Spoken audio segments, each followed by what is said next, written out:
Suasana haru dan penuh kebanggaan mewarnai acara serah terima siswa kelas 9 SMP Pesona Diwantara yang digelar Kamis kemarin di Leuwi Sadeng, Kabupaten Bogor.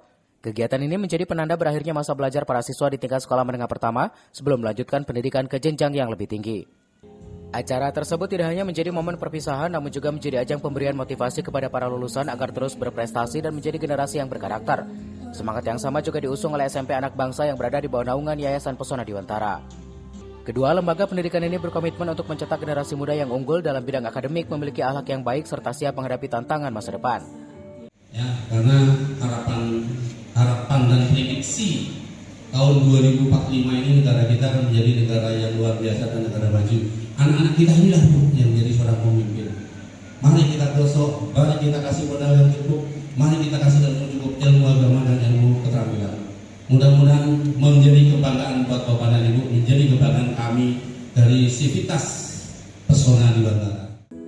Melalui acara ini, Yayasan Pesona Diwantara berharap para lulusan dapat terus mengembangkan potensi diri dan memberikan kontribusi positif bagi masyarakat. Semangat mencetak generasi emas Indonesia 2045 pun terus dijaga melalui peningkatan kualitas pendidikan dan pembentukan karakter peserta didik.